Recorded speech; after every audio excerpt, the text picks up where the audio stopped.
Autism and modern dating TiktToks. It's a sense of, can neurodivergent people date neurotypical people? And if so, is it easy? You sort of have to understand each other, don't you? A kiss sure would be nice right now. Okay, I noticed something. Anytime you want something from me, instead of just asking for it, you tend to, what's the word? Nudge me into doing it so that it seems like it was my own idea. I don't know what you're talking about. Okay, well, you'd like me to give you a kiss, right? Yes. Why not just say, hey, can you give me a kiss?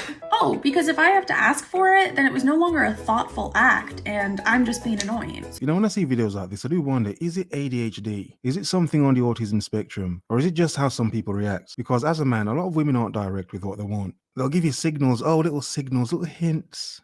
Yeah, little hints. But obviously as a man, you have to initiate, and follow the breadcrumbs that she's laid out in front of you. But then what if you're a man that can't read the signs, or you're on the spectrum somehow and you have no idea what she's doing? Oh, because if I have to ask for it, then it was no longer a thoughtful act, and I'm just being annoying. So why do you feel it's annoying to ask for something you'd like?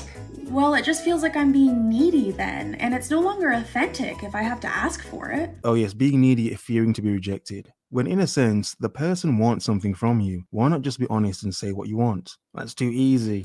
You do realize I want to fulfill your needs as your partner, right? And asking for what you need is only going to make that easier for me. I've never thought about it like that before. Okay, how about this?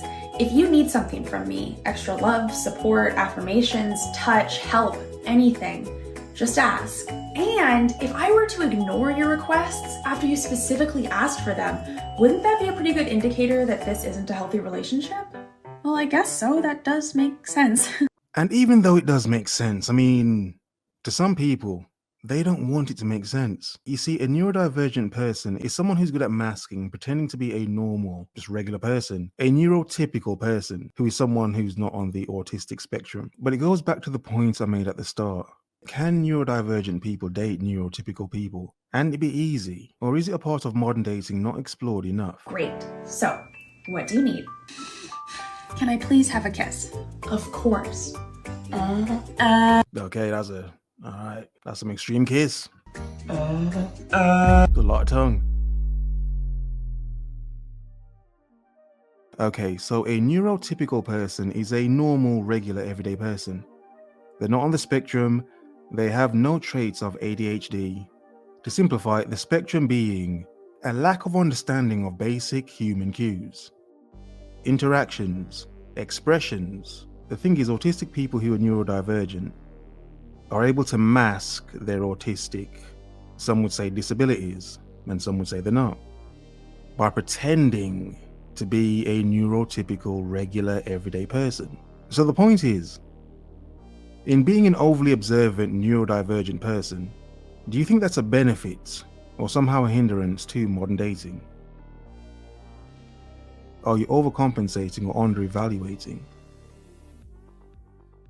Do you think what she's saying is true? That our world is populated by NPCs, non-player characters, people who lack a soul, and play the role of backdrop people in this simulation. Their role, if they are the majority, is to create a very real situation for us to learn our lessons, to allow us to increase in consciousness at the expense of their unconsciousness. Okay, this woman's gone down a different rabbit hole. Her perspective is, are a lot of human beings NPCs? And some would say, well, it's a good question. And some would say, yeah, a lot of them are. My point in using this is what she just said. Their role, if they are the majority, is to create a very real situation for us to learn our lessons. Because neurotypical people would be the majority of people. So neurodivergent people, people on the autistic spectrum who are masking, pretending to be normal, they would be the ones who have had to have learned how to interact with what you'd call regular human beings. So in terms of dating, are neurodivergent people hindered because they're not the ones running the show? Or do they have some kind of benefit because they have no choice but to look deeper at everything, but to overly examine everything, and then get burnt out because they've probably over-examined everything? Their unconsciousness can't change,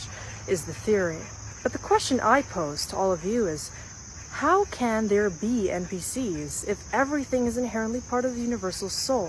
If we are part of an organic living matrix in which everything is inherently intentional?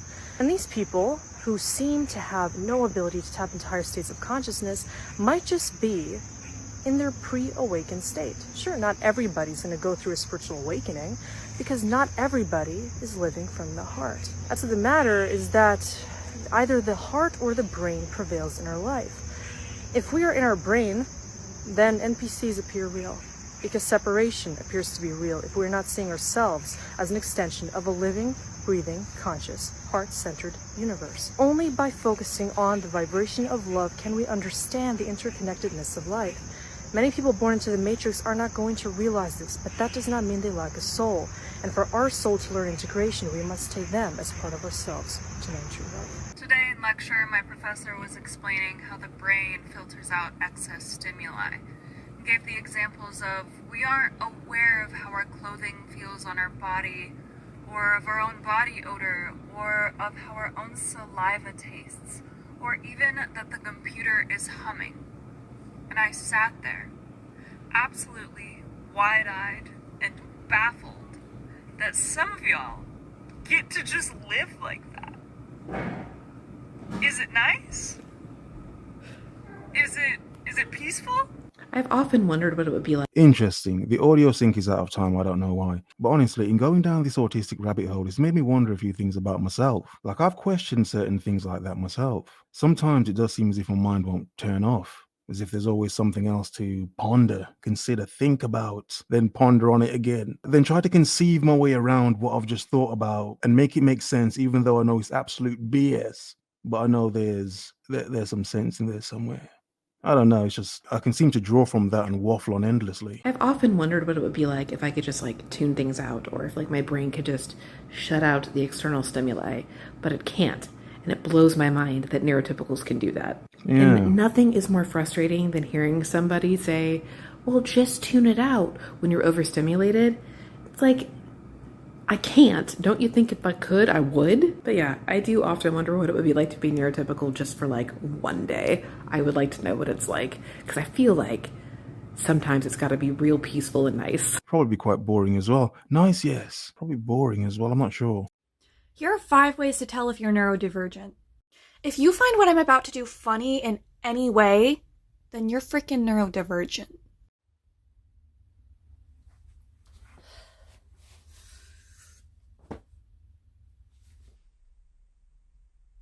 Does anybody else know that like really awkward moment when you spent your whole life being told by people that you're rude, weird, awkward, off-putting, and strange, and like you knew you were a little freak, but you were trying really hard to fit in, like be normal with people, but like for some reason you're always like a weirdo and people like always had an issue with you, but like, you could never figure out what it was, and you have really, really bad social skills, and you developed really bad social anxiety, and you would have really bad panic attacks, and you had to drop out of high school because your anxiety was so bad, and you just like couldn't like be a person and like get along with everybody.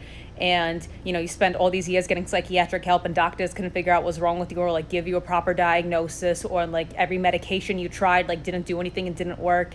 And you know, you spend your whole life thinking you're like a weird little freak and like you have no idea what's wrong with you. And then at 23 you get diagnosed with autism.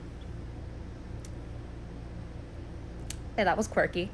I've known for a while. I just like didn't know how to tell you guys. Figured I should. Figured that'd be like a good thing to mention.